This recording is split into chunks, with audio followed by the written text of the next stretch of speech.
여러분 안녕하십니까? 우리 두 자매의 특별한 또 찬양을 인해서 감사를 드립니다. 제 소리 잘 들리세요? 제가 목이 좀 좋지를 않아가지고 또 이 교회에 계시고 또 상황에 따라서 숙소에서 방송을 통해서 또 함께 참석하신 모든 분들 환영합니다. 저는 이번 주에 우리들의 마음을 차지하고 있는 우상들과 그 우상들이 어떻게 대체될 수 있는지를 말씀을 드리고 있는데요. 오늘 저는 이제 제가 8가지 우상에 대해서 좀 이야기를 살펴볼 마지막 시간입니다. 오늘은 지도자의 명과암, 특별히 이제 신앙을 하거나 나보다 더 많은 경험이나 위치에 있는 사람들은 우리가 좋아하고 혹은 존경하다 보면 그분들이 우상이 될 수도 있습니다. 올 2월에 중국 베이징에서 동계올림픽이 있었습니다. 베이징 동계올림픽에 출전한 이 한국 쇼트트랙 팀이 감독이 없었습니다. 코치만 4명이 있었습니다. 전통적으로 쇼트트랙이 대한민국이 강한 종목이잖아요. 그런데 올림픽이 진행되기 전에 많은 이 쇼트트랙 그 팀 사이에 문제가 있었습니다. 파벌 싸움이 있었고, 그 다음에 성추행 문제가 있었고, 그렇게 하면서 올림픽 전에 감독이 없었어요. 그래서 적합한 감독을 찾기 위해서 애를 썼지만 찾을 수가 없었습니다. 그래서 감독 없이 코치 4명이 선수들을 데리고 올림픽에 나갔습니다. 제가 기사를 좀 찾아보니까 한 기사에서 이런 내용이 나오더라고요. 도덕성과 실력을 갖춘 지도자를 찾기 어렵다. 이제까지 이 쇼트트랙 그 위에 있는 그 사람들이 감독들을 뽑을 때 실력을 봤습니다. 왜냐하면 실력 있는 사람을 뽑아야 올림픽이나 세계선수권대회에 나가서 금메달을 따올 거니까. 그런데 실력 있는 사람들만을 가지고 뽑았더니 수많은 문제가 생겨났다는 것입니다. 그래서 이번에는 작심하고 도덕성과 실력을 다 갖춘 사람을 찾기로 결정을 하고 찾았는데 못 찾았다는 것입니다. 못 찾아가지고 결국 감독 없이 올림픽에 나가기까지 된 것이었습니다. 이것이 어떤 한국 쇼트트랙의 감독을 찾는 현실적인 딜레마라고 그렇게 기사에 나와 있었습니다. 여러분, 이게 비단 한 스포츠 종목뿐일까요?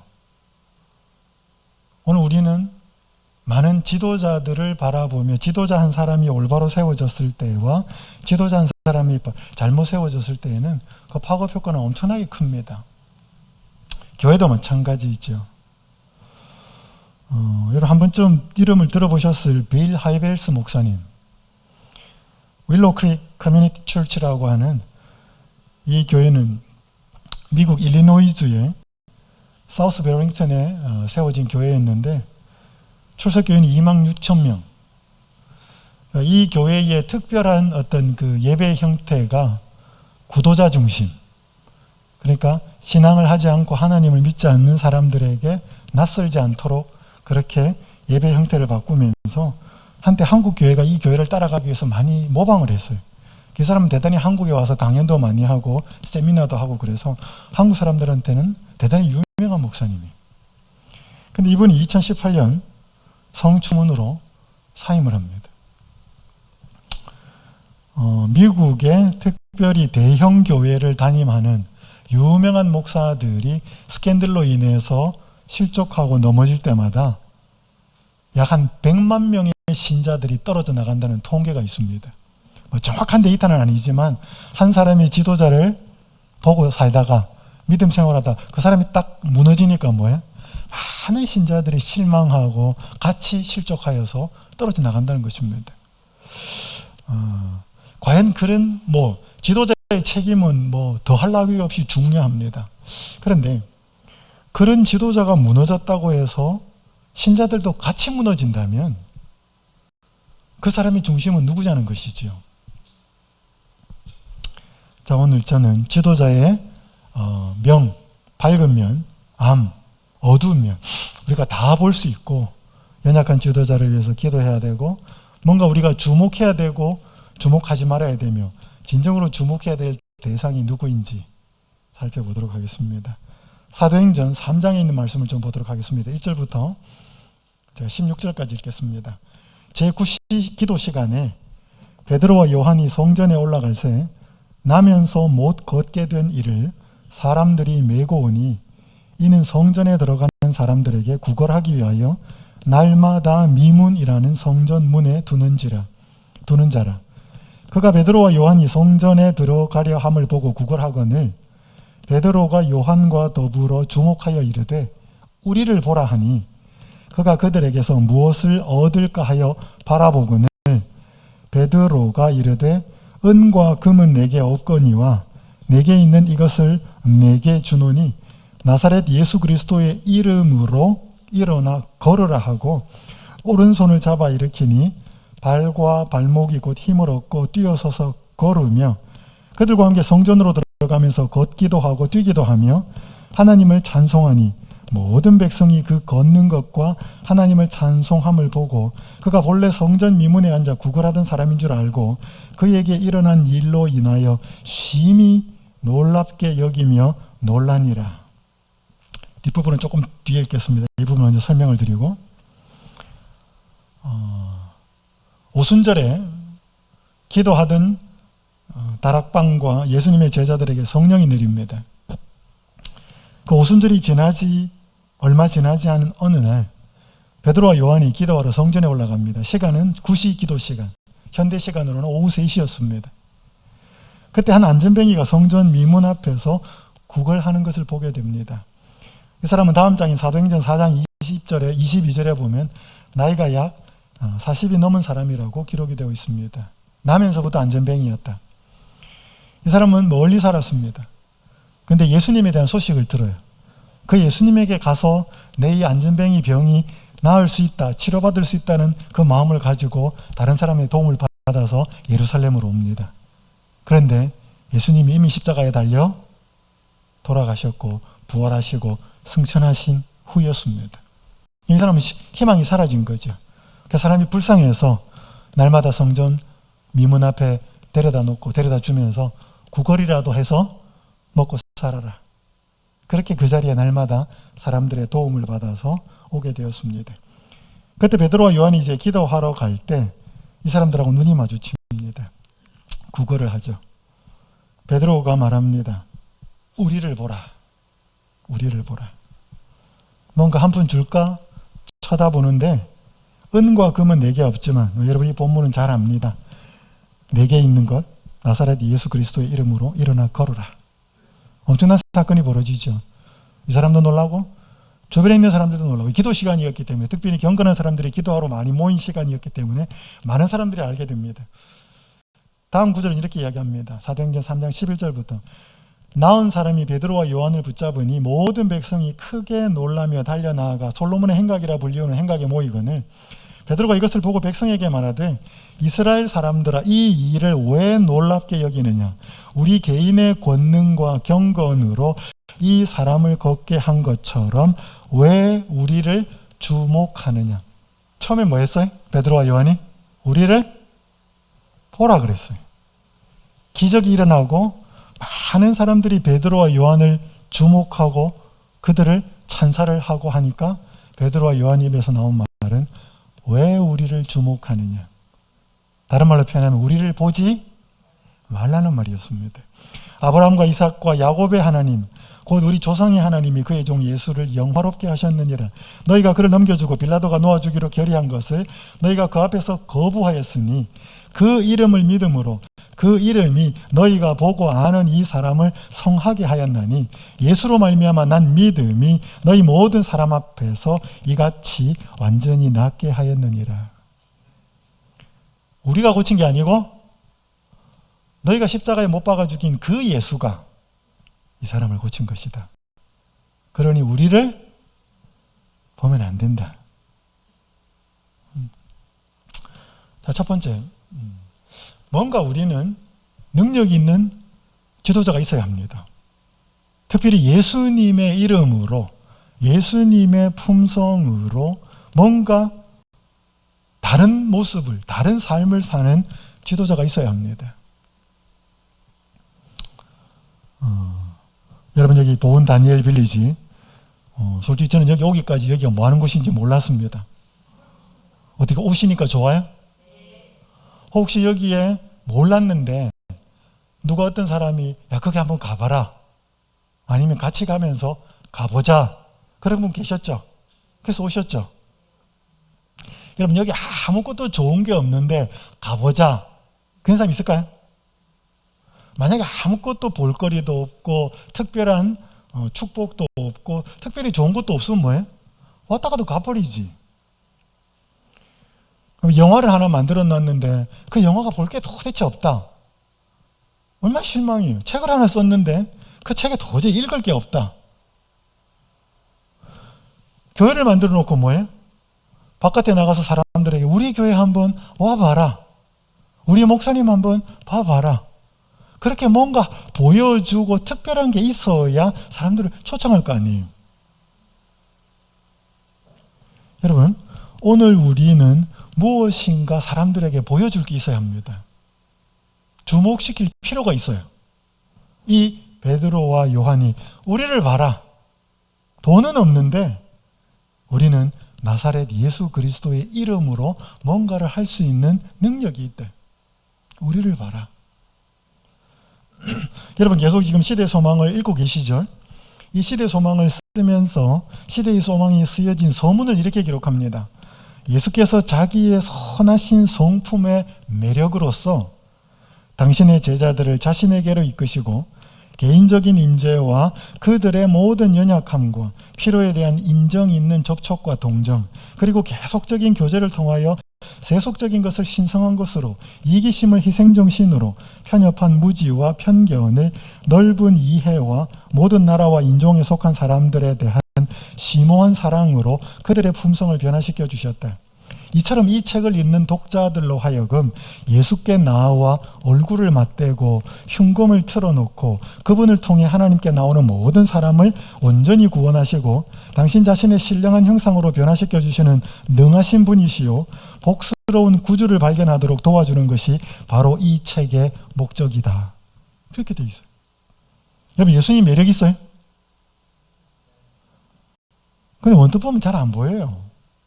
이 책을 자세히 읽어보면 예수가 얼마나 매력적인 분이라는 것이 보여져요. 그래서 이 책은 예수 그리스도의 성품의 매력으로서, 그분의 인자함과 사랑하는 그 성품의 매력으로서 사람들에게 구원을 주고 변화시키고 복스러운 구주를 발견하도록 돕는 데 이 책의 목적이 있다. 그냥 잘 안 보입니다. 이 나태주 시인이 쓴, 아시죠? 자세히 보아야 예쁘다, 오래 보아야 사랑스럽다, 너도 그렇다. 여기 너 자리에 여러분 예수님을 한번 넣어보셔요. 자세히 보아야 예쁘다, 오래 보아야 사랑스럽다. 예수님이 그렇대. 예수님은 그냥 봐가지고는 잘 모릅니다. 근데 그분 자세히 봐야 되거든. 자세히 보면 뭐야? 볼 것이 있어요. 능력이 있고 아름다움이 있고. 그분을 마음에 모시면 우리는 뭔가 보여줄 것이 있는 인생이 됩니다. 여러분 이 세상에는 보여줄 것이 없어서, 볼 것이 없어서 사람들이 다 쓸데없는 데 관심을 두고 살아갑니다. 그래서 유튜브를 통해서 늘 시간 때우고 재미있고 즐겁게 하는 것에 마음을 빼앗긴 사람들에게 진짜 우리는 매력적인 분을 보여줄 수 있어야 돼. 우리의 교회가 보여줄 수 있어야 되고, 우리의 지도자들이 보여줄 수 있어야 되고, 우리의 신자들이 보여줄 수 있어야 합니다. 미국 몬태나주에서 한때 이 금광을 찾아 나선 많은 사람들의 이야기가 있었는데, 몇 사람이 마침내 금광 하나를 발견합니다. 그래서 많은 사람들이 있었기 때문에 이 몇 사람이 발견한 금광을 알리지 않고 자기네들끼리만 캐내려고 거기 모인 사람들이 약속을 합니다. 우리 이제 여기 다시 와서 이거 캐낼 텐데 옷도 음식도 필요하니까 우리 지금 내려가서 아무한테도 금광을 발견했다는 말을 하지 말고 다시 며칠 뒤에 옷 챙기고 음식 챙겨서 어디서 만나자. 이렇게 하고 갔어요.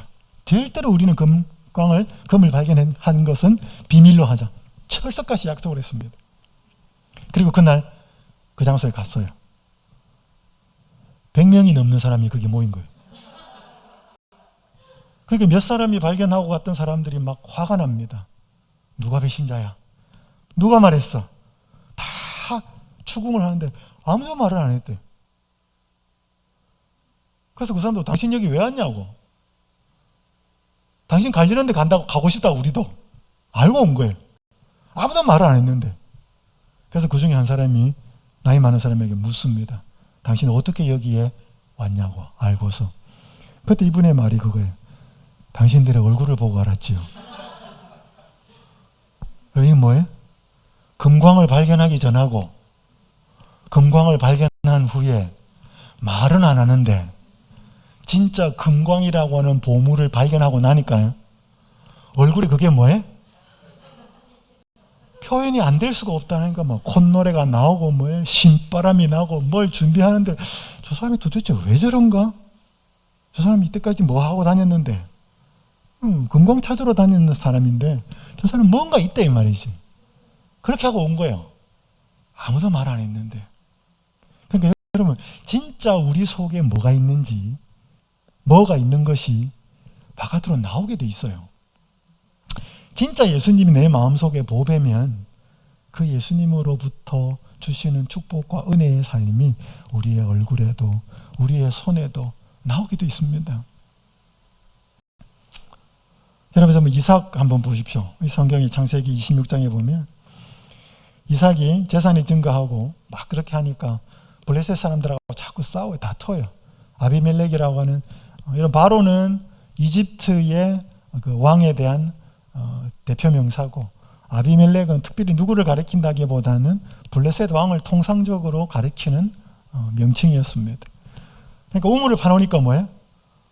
와가지고 자기 거라는 거예요. 분명히 이삭의 목자들이 팠는데 줍니다. 가자. 또 다른 곳에 가가지고 우물을 파요. 또 와가지고 뭐예요? 이거 우리 거다. 또 줘요. 세 번째 가니까 그건 뭐예요? 나중에 찾아옵니다. 여기 27절에 26절에 아비멜렉이 그 친구 아우삭과 군대 장관 비골과 더불어 그랄에서부터 이삭에게로 온지라. 이삭이 그들에게 이르되 너희가 나를 미워하여 나에게 너희를 떠나게 하였거늘 어찌하여 내게 왔느냐. 그들이 이르되 여호와께서 너와 함께 계심을 우리가 분명히 보았으므로 우리의 사이 곧 우리와 너 사이에 맹세하여 너와 계약을 맺으리라 말하였노라. 보통 사람은 싸우든지 뭐 다투는데 주고 가고 또 가고 이 사람들은 그냥 보통 사람이 아니고 여호와가 함께 하시는 사람이다. 보여진다는 거예요. 여호와는 보이지 않는데 여호와가 함께 하는 사람은 보인다는 거예요. 뭔가 이것을 우리는 세상에 보여줘야 돼요. 지도자도 그렇고 신자도 그렇고 베드로와 요한님은 우리를 보라 우리를. 여러분 스데반의 기도를 보면 누구 기도가 떠올라요? 주여 이 죄를 그들에게 돌리지 마옵소서. 예수님의 기도가 보이잖아요. 예수님의 모습이 보이고 예수님의 말이 보이고 예수님의 행동이 보이고. 이행시가 이런 시를 썼습니다. 꽃의 향기, 사람의 향기. 어느 땐 바로 가까이 피어있는 꽃들도 그냥 지나칠 때가 많은데 이쪽에서 먼저 눈길을 주지 않으면 꽃들은 자주 향기로 먼저 말을 건네오곤 합니다.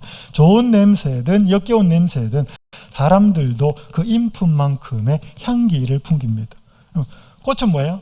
자기들 아무런 말을 하지 않지만 그 꽃은 향기로서 자기들이 있다는 것을 존재를 드러냅니다. 그것처럼 사람도 뭐예요? 우리에게 인격의 향기가 있거든. 우리 속에 누가 있느냐에 따라 달라지죠. 자, 한 가지 질문을 드릴게요. 사람을 봐. 우리는 사람을 보면 안 돼. 교회 다닐 때는 사람을 보면 안 돼라고 말하는 말이 맞을까요? 틀릴까요?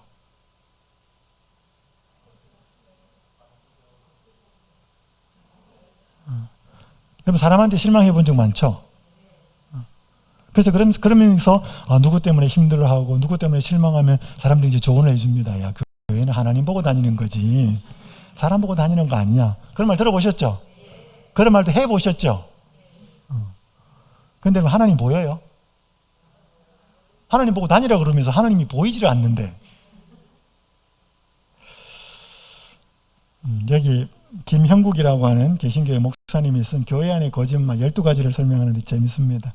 성경은 사람을 왜 봐? 하나님 보고 다니는 거야 라고 가르치지 않습니다. 놀랍게도 거꾸로 가르치고 있습니다. 하나님은 안 보이니 사람을 보고 교회 다녀라 라고 말합니다. 하나님은 보이지 않으니 하나님을 보여주는 사람들, 그들의 공동체를 보고 교회를 다니라는 것입니다. 이것이 피할 수 없는 성경의 가르침입니다. 그래서 오늘 그리스도는 하나님을 아버지로 부르는 신자들의 마음속에 드러내기를 원하죠. 자신을. 아까 보여 세상에 극을 발견한 사람도 말은 하지 않지만 이게 얼굴에 나타나는데 비교할 수 없는 보배이신 그 부분이 우리 속에 들어가 있다면 어떻게 보여지지 않겠냐는 거죠. 뭔가 우리는 보여줄 수 있어야 됩니다. 그런데요, 그 다음에 우리는 그것만 끝이면 안 됩니다. 우리는 이제는 보여주지 말아야 할 상황이 생겨납니다. 특별히 지도자들은. 마태복음 25장에 보면 달란트 비유가 나오는데요. 몇 가지 교훈이 있습니다. 첫 번째, 받은 달란트가 많을수록 책임도 큽니다. 그죠? 하나님이 5달란트 한 사람한테 5달란트를 기대했어요. 그러면 받은 것이 많은 사람은 책임도 커요. 그러니까 지도자로 부름받은 사람은 책임이 커요. 뭐 이건 은혜라고도 할 수도 있습니다. 그래서 달란트 비유에서 중요한 또 하나의 교훈은 달란트는 얼마나 받았느냐가 중요하지 않고 어떻게 쓰느냐가 중요합니다. 많이 받았다, 적게 받았다가 문제가 아니고. 잠깐 질문을 드릴게요. 여러분, 하나님은 공평하셔요? 불공평하셔요? 불공평하다는 말도 하나님 불공평하셔요 이렇게 표현해야지. 불공평하셔요. 그건 뭐야? 약간 맺힌 게 있는 거야. 하나님 달란트 비유를 보니까 공평하셔요? 불공평하셔요? 불공평하셔요. 누구에겐 5달란트, 누구에겐 2달란트, 누구에겐 1달란트.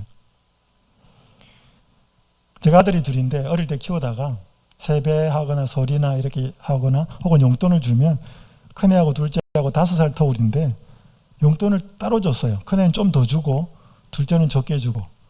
저희 둘째는 그게 이해를 못했어요. 왜 형하고 나하고 용돈을 차등을 두느냐는 거지. 그래서 제가 설명을 했습니다. 형은 아무래도 고학년이고 뭐 쓸 때도 좀 많고 그렇지 않겠냐. 그건 그거고 똑같이 줘야 된다는 거예요. 우리 사람들이 제일 싫어하는 것 중에 하나가 차별받는 거예요. 그죠? 그런 의미에서는 하나님은 차별하셔요. 누구는 많이 주고 누구는 적게 주고. 근데 만약에요, 하나님이 5달란트 주고 2달란트 주고 1달란트를 차별하게 줬는데 똑같이 니네들은 다 5달란트를 갖고 와라. 혹은 니네들은 다 10달란트를 갖고 와라. 그러면 뭐예요? 진짜 불공평해요. 근데 5달란트 준 사람한테는 뭐예요? 2달란트한테는? 그러니까 뭐예요? 하나님은 주는 데는 불공평합니다. 그러나 결과를 말씀하시는 데는 공평해요. 그러니까 하나님은 똑같이 주시지는 않습니다. 많이 준 사람한테는 많이 기대하십니다. 열매를. 그래서 이스라엘 백성들한테 뭐예요? 잎이 무성한 무화과 나무를 보면서 뭐예요? 거기 열매가 없으니까 사람들이 실망하잖아요. 그래서 여러분, 돈이 많은 사람, 부자다. 그럼 사람들은 그 앞에 가면 뭐라고 생각하냐면, 저 사람은 가난한 사람들이나 힘든 사람이 있으면 잘 도와줄 거다. 부자니까. 이렇게 생각해요. 그 사람이 부자라고 하는 것은 잎사귀예요. 보여지는 잎사귀라고. 그 사람들한테 열매를 기대한다고. 그게 없으면 뭐예요? 엄청 더 실망하는 거지. 많이 배웠다. 많이 배웠다. 그것도 뭐예요? 그것도 잎사귀예요. 그 사람들이 보면 뭐예요? 저 사람 많이 배웠으면 훨씬 지혜로울 거다. 또 더 너그러울 거다. 그렇게 하기를 기대해요. 그게 없으면 또 뭐예요? 안 나타나면 실망해요. 그러니까 여러분, 돈이든 지위든 뭐든지 그건 다 사람들한테 보이는 뭐예요? 잎사귀예요.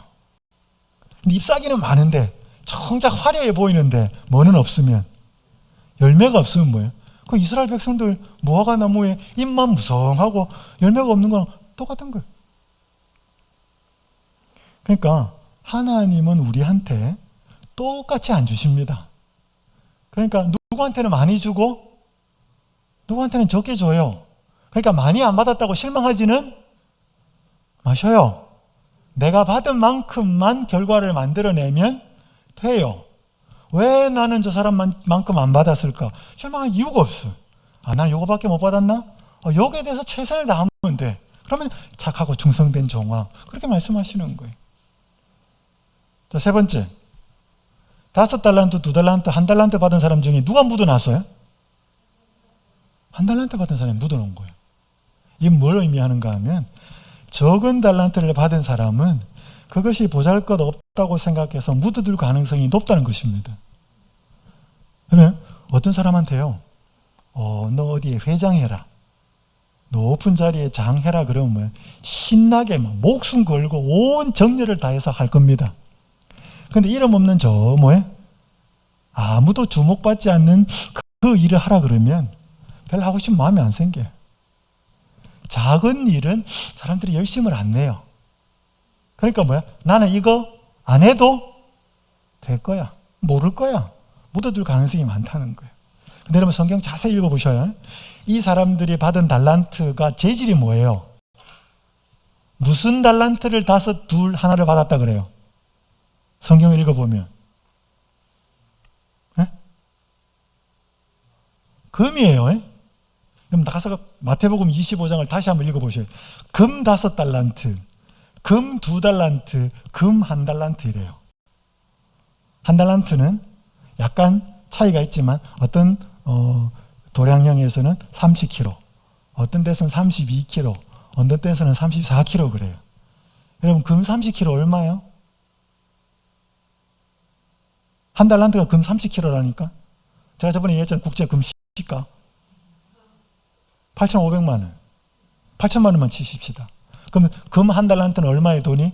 382? 24억이에요.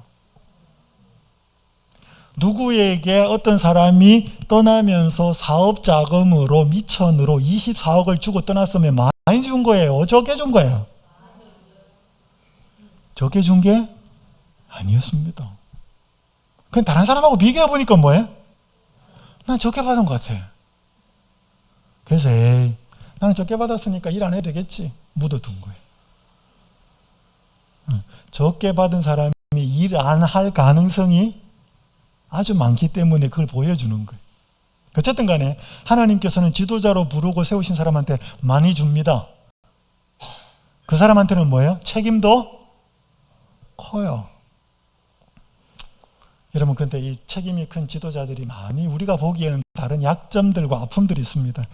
찰스 스펄전 목사님, 되게 유명한 목사님이잖아요. 19세기 위대한 설교자 중에 한 명인 영국의 이 런던 메트로폴리탄 교회의 담임 목사였는데 이분이 설교 중에 고백한 말이에요.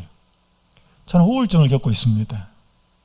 이 우울증은 너무 무시무시해서 저는 여러분 가운데 아무도 제가 경험하는 이런 극단적인 비참함을 경험하지 않기를 바랍니다. 그냥 설교 확 나와서 하나님은 이렇고 막 깊은 말씀을 전하는데 아무런 저분은 어려움이나 고통도 없을 것 같았는데 아주 무시무시한 우울증을 겪고 있다고 설교 중에 고백을 했습니다. 자, 여러분, 지금 제가 읽어드리는 이 말을 누가 했는지 한번 퀴즈 맞춰보셔요. 내 미소는 아주 유명한 사람입니다. 내 미소는 무수한 고통을 숨기고 있는 위대한 광대와도 같다. 사람들은 나를 보며 믿음과 소망이 넘치고 사랑이 샘솟는 사람이라고 생각한다. 그리고 하나님과 친밀함을 유지하면서 그분의 뜻과 잘 소통하고 있다고 여긴다. 사람들이 진실을 알았으면 좋으련만 하나님께서 나를 원하시지 않는 것 같고 하나님이 진짜 하나님이신지 의심이 가고 하나님이 실존하시는 분인지 확신이 서지 않을 때가 있다. 이 누구 한 말 같아요? 대단히 유명한 사람이에요. 우리나라 사람은 아니에요. 이 마더 테레사가 일기장에 쓴 내용이에요. 이 마더 테레사 여러분 잘 아시잖아요. 인도의 그 캘커타에서 뭐예요? 평생을 가난하고 불쌍하고 병든 사람들 치료하고 사랑하고 그렇게 품어주었던 이 마더 테레사가 1997년에 세상을 떠납니다. 그리고 그녀의 유품들을 정리하는데 일기장이 발견이 돼요. 일기장 보면 안 되는데 누군가가 봤어. 보니까 이런 충격적인 글들이 엄청나게 적혀 있는 거예요. 와, 그저 온화하게 늘 예수님의 모습으로 사랑을 드러내었던 그녀의 모습 속에도 하나님이 존재하지 않는 것 같은, 하나님이 실존하시는 분인지 확신이 서지 않을 때가 있었다라는 거예요. 그러니까 우리가 눈에 보이는 지도자랑 실질적인 내면이랑 너무 다르다는 거죠. 그리고 친년도 그랬잖아요. 제가 저번 시간에 말씀드릴 때 오실 그이가 당신입니까? 아니면 우리가 다른 사람 기다려야 되겠습니까? 흔들릴 때가 있다는 거예요. 이런 사람들도 흔들린다면 우리는요, 우리는 뭐 더 흔들릴 수 있죠. 그러니까 결국 뭐예요? 바깥에서 주목받고 뭔가 이렇게 대단해 보이는 지도자들이라 할지라도 그들의 내면은 지극히 연약하다 이 말이에요. 이들을 우리가 바라보고 따라가야 돼요. 물론 예수님을 보여줄 때는 존중도 하고 존경도 하지만 그들이 온전히 우리의 목표나 모든 시선을 받는 대상이 되어서는 안 된다는 것입니다. 여러분 잘 아시는 히스기야, 죽을 병에 걸려가지고 하나님께 정말 학처럼 제비처럼 시편에 그렇게 기도했다고 나옵니다. 하나님께서 불쌍히 여기셔서 이사야를 보냅니다. 하나님이 징조를 하나를 줄 건데 선택해라. 해 그림자를 10도 뒤로 물러가게 할까 앞으로 가게 할까? 히스기야가 생각해요. 앞으로 가는 거는 자연현상적으로 가니까 뒤로 물러가게 해주십시오. 하나님이 허락합니다. 병에 나아요. 그러니까 이 바벨론의 이 별들을 관측하는 그 천체학자들이 이 일이 일어난 것을 보고 이게 여호와 하나님으로 말미암았다는 것을 알고 바벨론인 사절단들이 이스라엘에 옵니다. 예루살렘에. 물어봅니다. 히스기야는 이때 뭐 했어야 돼요? 제가 한 건 아무것도 없습니다. 하나님이 나를 불쌍히 여기셔서 긍휼히 여기셔서 이런 기적을 통해서 저를 병을 치료해 주셨습니다. 이렇게 돼야 되는데 뭐예요? 무기고 가가지고 다 열어줍니다. 그리고 보물 창고 다 보여줍니다. 그러면서 나중에 바벨론이 남방유다를 침략하는 빌미를 제공합니다. 와, 거기 보물 많대. 그러니까 뭐예요? 쳐들어가서 뺏고 싶은 거지. 여러분, 이 지도자들의 이런 연약하고 약한 모습들이 있다는 거예요. 저는 제가 좋아하는 목사님입니다. 이건 재림교회 목사님은 아니시지만 한경직 목사님. 평생을 청렴하고 존경받으셨습니다. 교인들이 목사님 너무 가난해가지고 옷도 없어서 코트를 하나 탁 사주면 그 코트는 그 다음날 교회 앞에 있는 거지한테 가 있어요. 줘버리는 거예요. 이분이 은퇴를 하고 영락교회로 은퇴를 하고 경기도에 있는 남한산성 근처의 한 작은 집에서 생활을 했습니다. 이분이 병이 들었어요. 그러면서 교회의 원로 중진 목사님들이 병문안을 갑니다. 그래서 이렇게 대화를 쭉 하다가 이제 자리를 떠나오기 전에 그 중진 목사님 한 분이 이 목사님에게, 이 한경직 목사님에게 질문을 합니다. 목사님, 저희가 이렇게 교계 중진들이 모이기가 참 쉽지 않은데 그래도 목사님 한번 뵈려고 이렇게 왔으니 저희들에게 귀감이 될 수 있는 좋은 말씀 하나 해주십시오. 그렇게 물어요. 질문을 합니다. 그때 한경직 목사님 대답을 안 해요. 가만히 생각하시더니 딱 한 문장을 말합니다. 목사님들, 예수 잘 믿으세요. 이게 그분의 답이었습니다. 그래서 이분이 나중에 책을 하나가 만들어지는데 그 책 제목이 목사님들, 예수 잘 믿으세요. 목사님들은 예수 잘 믿을까요?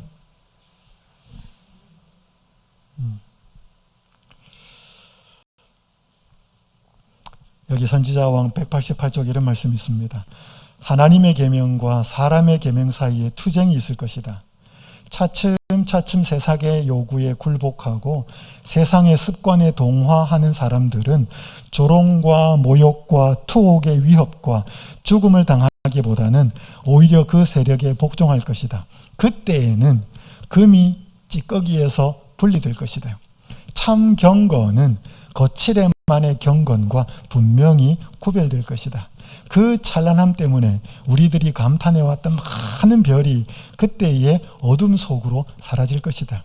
성소의 장식품으로 꾸몄으나 그리스도의 의를 옷 입지 않은 사람들은 그때의 자신들의 벌거벗은 수치를 드러낼 것이다. 여러분, 마지막에 예수님 재림하시기 전에 하늘에 이 징조가 있을 것입니다. 그 징조 중에 하나가 뭐냐면 별이 떨어질 거예요. 과거에도 떨어졌고 앞으로도 그 예언은 성취가 될 겁니다. 그런데 여러분, 성경의 별은 교회의 지도자들을 상징합니다. 요한계시록에 보면 7 별을 붙들고 계시는 예수님에 대해서는 교회 지도자들을 붙들고 계시는 예수님 모습이 나오거든요. 그건 뭐예요? 그 찬란함 때문에 우리들이 감탄해왔던 많은 별, 스타 아니에요, 스타. 연예인 말고 많은 교회의 주목을 받았던 지도자들이 뭐예요? 어둠 속으로 사라질 것이다. 물리적인 별들도 떨어지고 그 별이 상징하는 교회의 지도자들도 어둠 속으로 사라질 것이다. 여러분, 베드로와 요한이 우리를 보라. 우리를 보라. 은과 금은 없지만 나사렛 예수의 이름으로 일어나 걸으라고 자기를 보라고 말합니다. 그리고 우와, 모든 사람이 경탄해하면서 베드로와 요한을 보고 있으니까 베드로와 요한이 뭐라 그래? 왜 우리를 보느냐? 왜 우리를 보느냐? 우리의 능력과 힘으로 이 사람을 고친 것처럼 왜 우리를 주목하느냐? 우리가 아니고 너희가 못 박아 죽인, 십자가에 못 박아 죽인 나사렛 예수가 그 믿음을 인해서 이 사람을 낫게 하였느니라. 자기에게 주목이 될 때 그 베드로와 요한은 빠집니다. 빠지고 누구를 가르쳐요? 예수 그리스도께 사람들을 주목시킵니다. 이게 올바른 지도자예요. 그래서 우리는 그 지도자가 올바른 모습이라면 그를 그렇게 하신 하나님을 볼 수 있어야 돼요. 그 모습을 통해서. 그런데 많은 지도자들이 실패해요. 이 부분에 있어서. 자기들이 얼마나 능력 있고 대단한 것을 통해서 자기를 주목시킨 다음에 계속 주목시켜 그냥. 우리 교회가 세상 사람들에게 우리 교회 한번 와봐라 할 수 있을 만큼 매력이 있어야 돼요. 저 교회 갔더니 참 사람들이 너무 사랑이 있는 것 같아. 사람들이 훨씬 건강한 것 같아. 그리고 자녀들하고 사이가, 부부 사이가 너무 좋은 것 같아. 왜 그렇지? 그러면 뭐야? 그 사람들 주목할 거 아니에요. 그러면 사람들이 그걸 주목할 때 계속 있으면 교만해집니다, 이제 우리가. 그건 우리 능력이 아니거든요. 그러니까 이 사람들아, 왜 우리 능력으로 이렇게 우리가 행복하고 가정에 문제가 없고 부부 사이 혹은 부모 자식 사이가 좋은 것으로 생각하느냐? 우리를 이렇게, 우리 가정을 이렇게 하신 분은 누구다? 예수 그리스도다 하고 그분에게 주목하고 빠져야 돼요.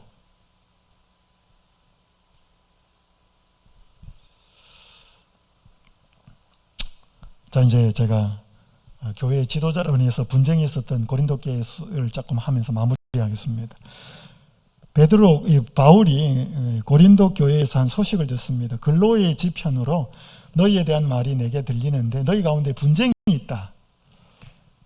너희는 각각 이르되 나는 바울에게, 나는 아볼로에게, 나는 게바에게, 나는 그리스도에게 속했다. 그러니까 자기들이 추종하는 지도자에 따라서 분파가 나눠진 거예요. 이걸 바울이 듣고 편지를 쓰는 거예요, 이제. 그럼 바울은 고린도 교회의 설립자예요. 그러니까 아무래도 바울을 따라다니는 사람들이 있었겠죠. 추종했던 사람들. 이 아볼로는 누군가 하면 알렉산드리아 출신의 유대인이었습니다. 이 사람 특별히 학식이 많았어요. 그러다가 이 아볼로는 침례 요한을 따랐던, 침례 요한의 제자였던 것 같아요. 그러다가 이 아볼로가 어디에 오냐면 에베소를 와가지고 한 부부를 만나요. 그 부부가 누구냐면 브리스길라하고 아굴라를 통해서 더 깊은 예수님에 대한 도를 배워요. 그리고 고린도에 가서 사역을 합니다. 그러니까 대단히 지적이었어요. 똑똑했고. 그러니까 또 정말 저 사람 탁월한 복음의 진리를 전한다. 그걸 추종하는 무리들이 생겨났습니다. 아볼로에게, 아볼로파. 그냥 게바파. 게바는 베드로거든요. 베드로는 뭐예요?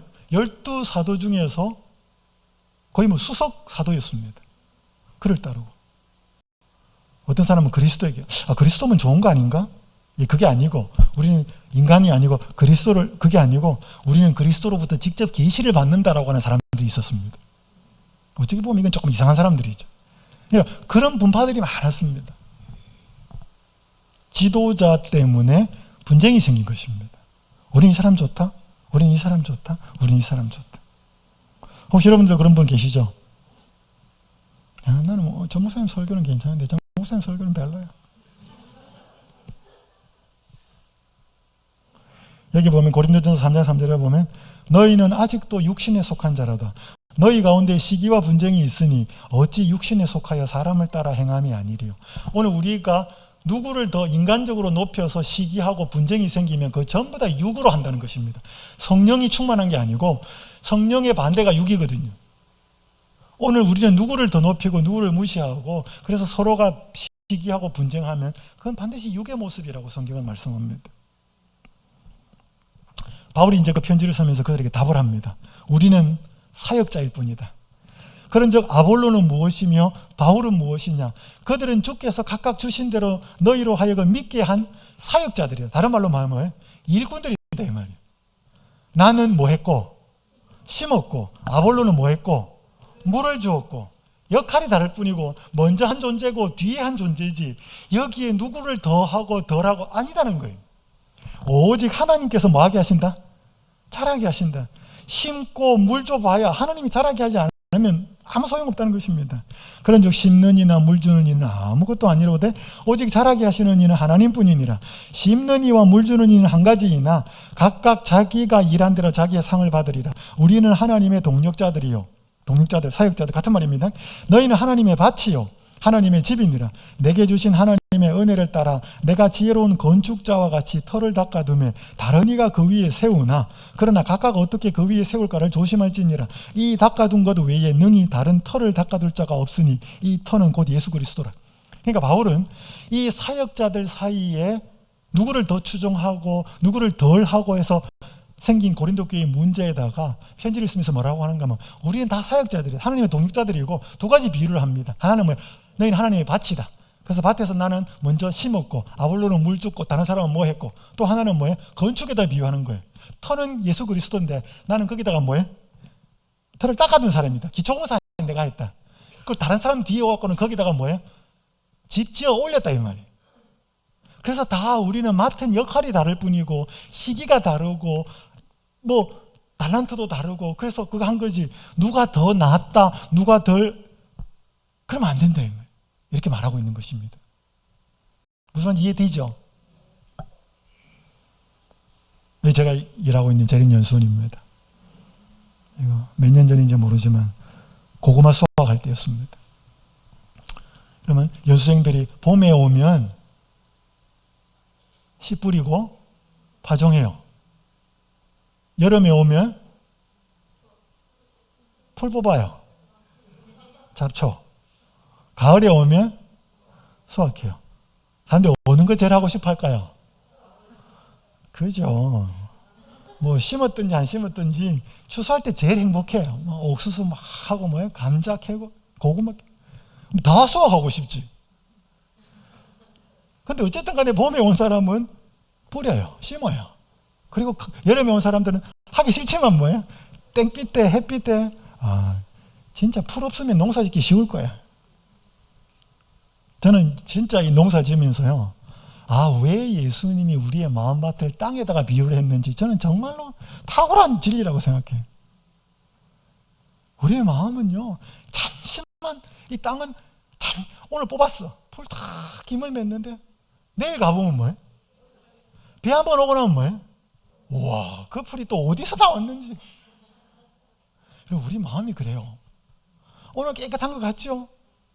또 나오는 거예요. 정말로 하나님이 우리의 마음을 우리의 이 밭을 마음에 비유한 것은 정말 진리.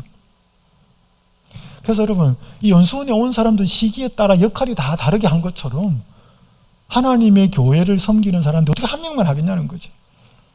누구는 심고, 누구는 물 주고, 누구는 건축할 때 터 닦고, 누구는 주춧돌 세우고, 석가래, 어떻게 하면서 뭐해? 우리는 다 한 팀이다. 우린 다 사역자들이고, 동역자들이다. 근데 왜 너희들은 이 사람이 낫고, 이 사람은 내 스타일이고, 이 사람은 좀 더 하고, 왜 저 사람은 아니고, 왜 그러느냐, 이 말이야. 그건 다 육의 모습이다. 지도자를 그 사람의 역할 그대로만 보지, 과하게도 말고, 덜하게도 말고. 그 사람이 무너질 때 나도 무너지고, 그 사람이 확 올라갈 때 마치 나도 뭉 떠서 같이 올라가고 하는 뜻이 아닙니다. 여기 사도행전 278페이지 이렇게 말합니다. 교회는 각 목사가 하나님의 말씀으로부터 그들에게 줄 수 있는 교훈을 통하여 모든 유익을 얻도록 최대한 노력해야 한대.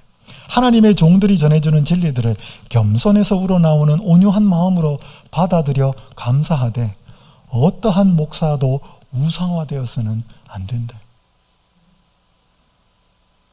제가 여기 오니까 당황스러웠습니다. 저보고 팬이래. 저도 이제 앞으로는 그럼 제가 교만해집니다.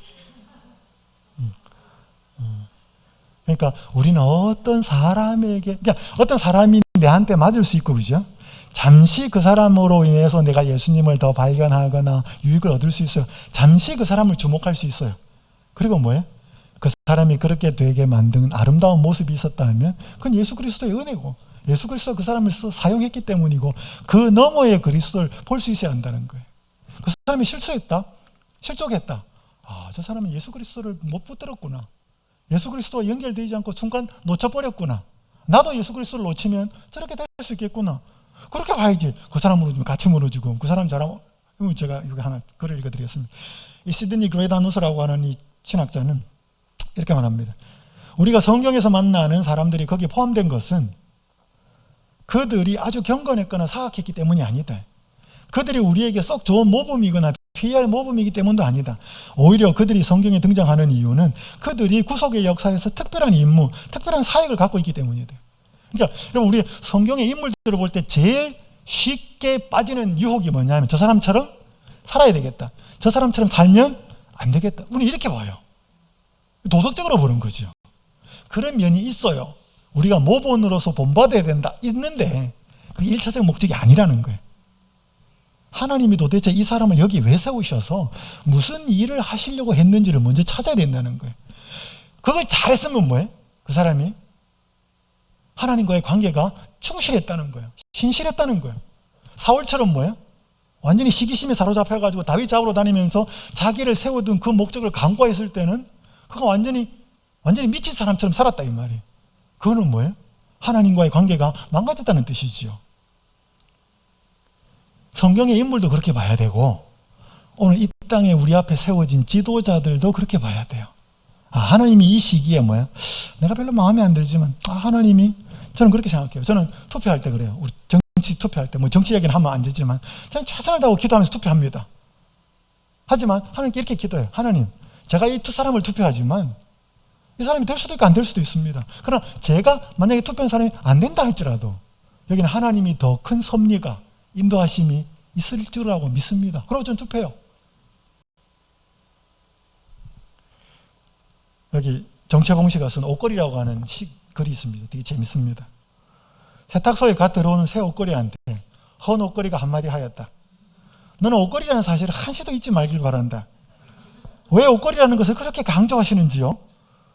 잠깐씩 입혀지는 옷이 자기의 신분인 양 교만해지는 옷걸이들을 그동안 많이 보았기 때문이다. 여러분, 이 세상에 세워지는 지도자는 평생 그거 하지 않아요. 몇 년. 대통령도 5년밖에 안 해. 몇 년 동안 나한테 입혀지는 옷이에요, 그게. 그리고 그거 끝나면 벗어야 돼. 근데 내가 평생 그 옷을 입을 것처럼, 평생 그 자리에 있을 것처럼 휘두르는 사람들이 있습니다. 그건 착각이에요. 그 앞에서는 그 파워와 권력을 입었을 때는 사람들 그 앞에 머리 숙입니다. 과연 그 자리에서 떠났을 때도 그 앞에서 머리를 숙일까? 그때 머리를 숙인다면 그 사람의 인격 앞에 숙이는 거겠지. 그래서 오늘 지도자로 부름받은 사람은 이게 하나님이 주시는 이 기회와 이 어떤 뭐라 그럴까 포지션이나 위치를 통해서 하나님께 영광이 되고 사람들한테 덕이 되고 축복이 되는 그것으로서 쓰라고 한 것으로 알고 겸손해야 되고요. 우리는 그렇게 입은 사람들을 또 기도하면서 섬겨야 되고 그 이상도 그 이하도 가서는 안 된다는 것이죠. 어떤 목사도 우상화되어서는 안 된다. 이제 마무리하겠습니다.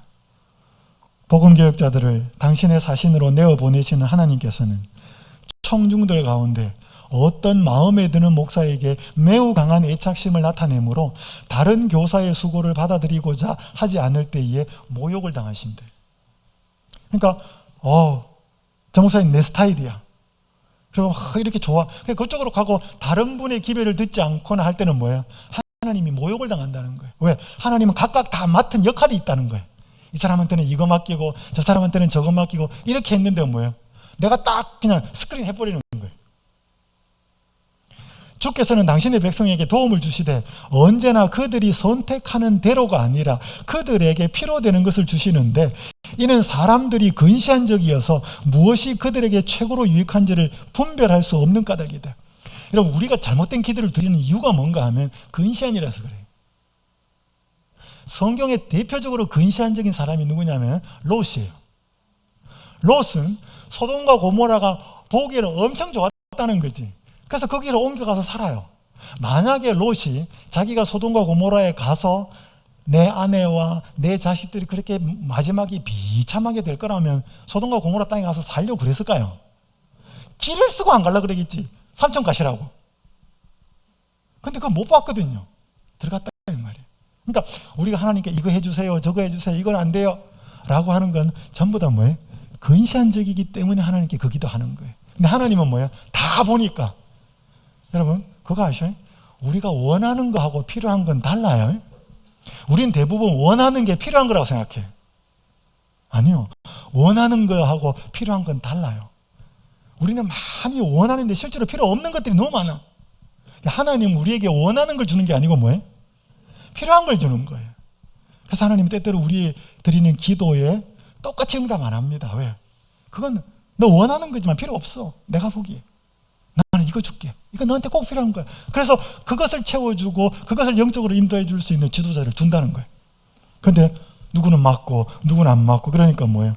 그 사람이 주는 그 기별을 통해서 또 메시지를 통해서 하나님께서 성장시키고 키우고 싶은데 뭐예요? 빼버리는 거지. 그러니까 하나님도 안타까운 거죠. 한 목사가 그리스도의 모든 요구대로 교회를 완성시키는 데 필요한 모든 자격을 소유하기란 드물다. 그러므로 하나님께서는 각각 다른 이들에게 없는 어떤 자질들을 가진 다른 목사들을 종종 그들에게 보내신다. 그러니까 나는 누구하고 맞고 누구랑 안 맞고가 아니고 하나님의 교회를 그분이 이끌어 가시는데 적합한 사람을 보낸다는 거예요. 그래서 혹시 여러분의 스타일이 안 맞는 사람들이라도 뭐예요? 하나님이 이번에 꼭 필요한 사람을 우리 교회에 보내셨다. 그렇게 믿고 가시면 돼요. 한번 글을 읽어드리고 마치겠습니다. 최근에 교회 출석한 한 선생님인데 이건 잘 나가던 사람에서 전교 1등을 늘 한 번도 놓치지 않았고 서울에 아주 유명한 명문대학을 졸업했고 교사가 되었습니다. 그러다 원치 않는 큰 사고가 나가지고 평생 휠체어를 타고 다닐 수밖에 없는 상황이 되었습니다. 그러니까 너무 허무했어요. 삶이.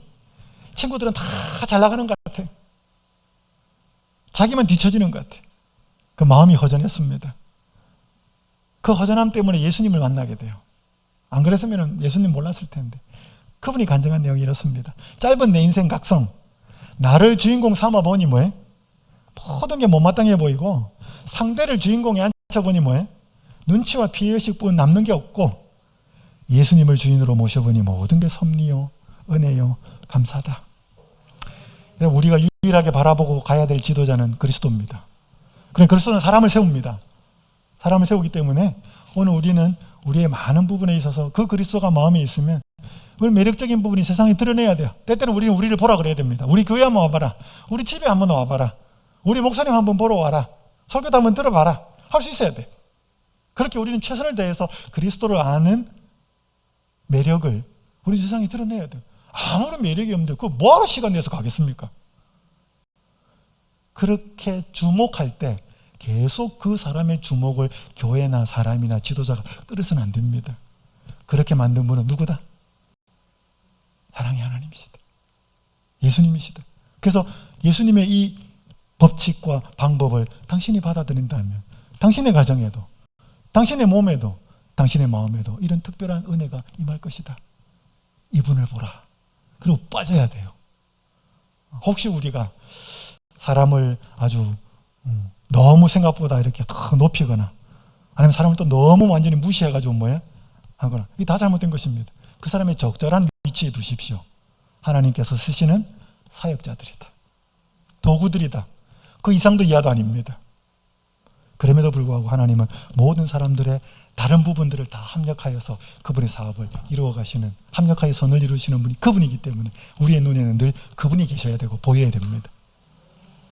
어떤 지도자도 우리의 우상이나 증오의 대상이 되지 않기를 간절히 바라면서 말씀을 마치겠습니다.